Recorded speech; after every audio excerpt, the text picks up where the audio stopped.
బైబిల్లో సారాన్ని కోల్పోయిన భూమి కలిగిన వాడు ఒకడు ఉన్నాడు, భూసారం పొందినవాడు మరొకడు ఉన్నాడు. మీ అందరికీ తెలిసిన విషయమే ఇది.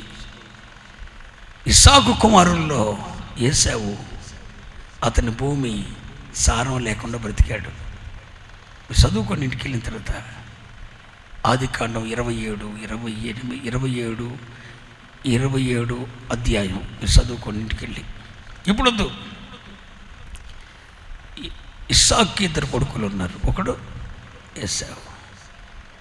ఏశావు భూమి సారం ఇవ్వలేదు కాబట్టి తన సోదరునికి ఇతడు దాసుడయ్యాడు. యాకోబు భూమి సారము కలది కాబట్టి జనములు అతనికి దాసులయ్యారు. హల్లెలూయా. ఒకసారి చదువుతారా చిన్న మాట అది?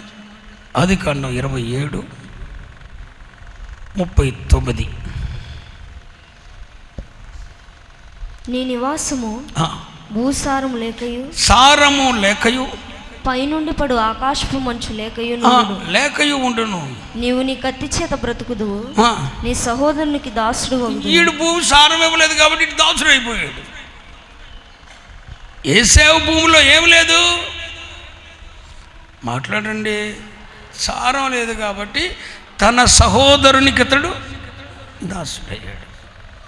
మరి ఇంకోటి చూద్దాం. ఆదికాండం 27:28 క్షమించండి.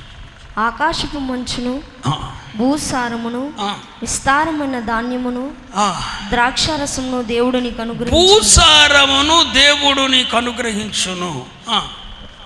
జనములు నీకు దాసులకు. స్తోత్రం చెప్పండి. హల్లెలూయా. 2 చేతుల పైకి దేశానికి స్తోత్రం చెప్పండి. మీ ఇద్దరేటండి, ఈడు ఏశావు, ఈడు యాకోబు అనుకోండి. ఒకే తండ్రికి పుట్టారు, ఒకే తండ్రికి పుట్టారు. ఏశావు, నువ్వే వేసావు, పెద్దోడు చని ఎత్తుకున్నావు, నువ్వు వేసావు. ఈడు యాకోబు, చిన్నోడు ఈడు. ఈడు భూమి సారం లేదు, ఈడు భూమి సారం కాదు. ఈడు భూమి సారం లేదు కాబట్టి ఈ పెద్దోడు చిన్నోడికి దాసుడైపోయాడు. ఇతని భూమి సారం కలదు కాబట్టి జనములు ఇతనికి దాసులయ్యాడు. అర్థమైందని చెప్పింది. హలో, ఒకే సంఘములో ఒకే ఆత్మీయ తండ్రి నాయకత్వంలో నీవు ఉన్నావు, ఒకే సంఘములో ఉన్నావు, ఒకే తండ్రి నాయకత్వంలో ఉన్నావు, ఒకే తండ్రి ఆత్మీయ నాయకత్వంలో ఉన్నావు. నీ భూమి సారాన్ని ఇచ్చేదైతే జనములు నీకు దాసులవుతారు. ఆమెనని చెప్పరే. నీ భూమి సారాన్ని ఇచ్చేదైతే జనములు నీకు దాసులవుతారు, జనములు నీకు సాగిలపడతారు. చదవండి కింద మాట. జనములు నీకు సాగిలపడదురు. ఆమెనని చెప్పండి. ఈ భూమి సారం ఇచ్చింది కాబట్టి జనములు సాగిలపడ్డారు. చదువు.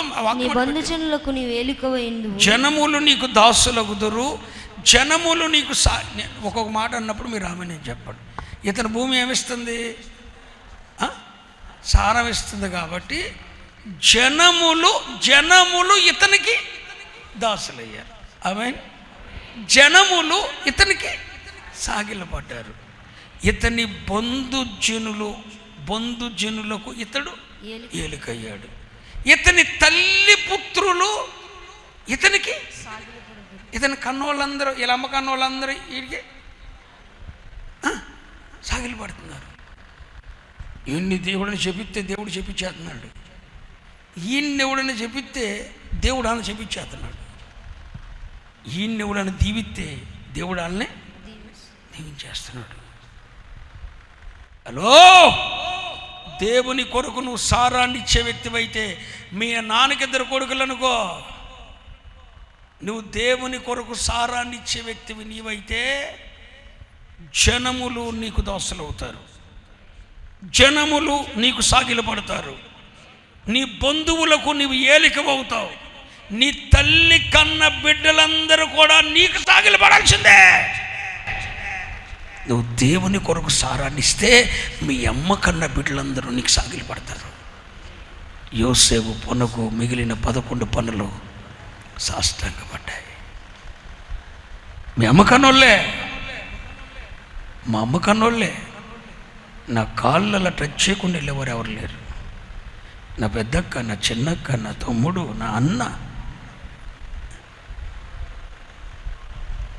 ఎక్కడిదా కృప? దేవుని కొరకు ఈ భూమి సారం ఇస్తుంది కాబట్టి. నాకు ఒకసారి దుఃఖం అనిపించింది. ఒకసారి బల్ల తీసుకొని 50 రోజులప్పుడు, అదే ఆఖరి బల్లో మరి ఏమన్నా తెలీదు, ఏమో తెలియదు, కానీ మా నాన్న ఒకసారి కాళ్ళకు టచ్ చేశాడు. నా గుండె అవిసిపోయింది, ఉనికిపోయింది, భయం అనిపించింది. కాళ్ళకు టచ్ చేసేయాలనుకున్నాడు. గుండెలు జారిపోయిన రాత్రి నా నిద్ర పట్టలేదు. ఆ రాత్రి నిద్ర పట్టలేదు. మా అమ్మతో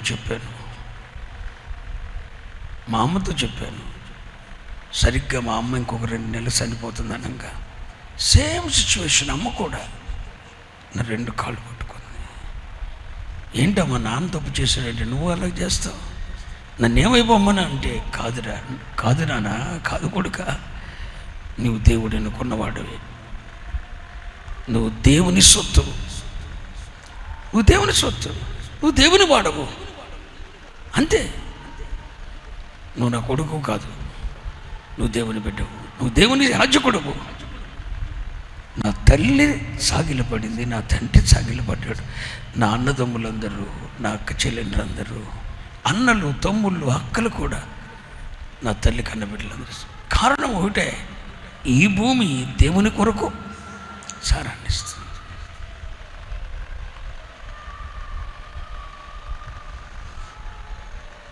నేను చెప్తున్నా, నువ్వు దేవుని కొరకు సారమివ్వో, దేవుని కొరకు ఫలమివ్వో, దేవుని కొరకు ఫలితాలివ్వో, జనములు నీకు దాసులవుతారు, జనములు నీకు సాగిలపడతారు, నీ బంధువులకు నీ వేలికి అవుతావు, నీ తల్లి పుత్రులు నీకు సాగిలపడతారు.